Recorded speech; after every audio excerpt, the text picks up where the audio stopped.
competition. Shall I tell you, Pa? Communists are the biggest hypocrites. நீ சொன்னது அப்படியே உன் அப்பா கிட்ட சொல்லவா? No. By the way, hostel மூடி இருந்துச்சு. நீ எப்போ வந்த? ஹாஸ்டல் முடிந்ததுனால கொஞ்ச நாளைக்கு நான் ரமேஷ் வீட்ல தங்கிட்டேன். Living relationship. ஹாஸ்டலுக்கு வர பிளான் இருக்கா இல்லை டாக்டர் சாரோட செட்டில் ஆக பிளான் பண்ணிக்கிறேன்? ஆக்சுவலாக கல்யாணத்துக்கு முன்னாடி எங்களுக்குள்ள நல்ல அண்டர்ஸ்டாண்டிங் இருக்கு. நல்லா இருக்கு. ஓஹோ, ஓவர் ஆக்ஷன் பண்றதை பார்த்தா உனக்கும் அப்துலுக்கும் நடுவில் என்னெல்லாம் நடக்குதுன்றது எனக்கு தெரியாத மாதிரி இருக்கு. நானும் ரமேஷும் ஒன்னா சேர்றதுக்கு முன்னாடி நீயும் அப்துல்லும் ஒன்று சேர்ந்துட்டீங்க போல. உண்மையை சொல்லு.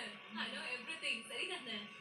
காதலிக்கிறது மட்டும் இல்லாம என்னையும் வேவு பார்த்துட்டு இருக்கீங்களா? சரி கேர்ள். ஆனால் சத்தியமா கீது, ஃபர்ஸ்ட் டைம் இது எல்லாத்தையுமே நான் என்னோட லைஃப்ல எக்ஸ்பீரியன்ஸ் பண்றேன். லவ்னா என்னன்னு எனக்கு இப்பதான் புரியுது. அதை நான் எக்ஸ்பிளைன் பண்றதே கஷ்டம்தான். பட் ஆனா எனக்கு என்ன தோணுதுன்னா, ரமேஷும் நானும் ஒருத்தரோட ஒருத்தர் ஒன்னா ஃபுல் லைஃப் வாழ்ந்துட்டா போதும். ஐ லவ் ஹிம் கீது. அவன் என்னை பார்த்தாலே போதும். ஓகே ஓகே ஓகே, எக்ஸைட்மெண்ட் ரொம்ப இருக்கு.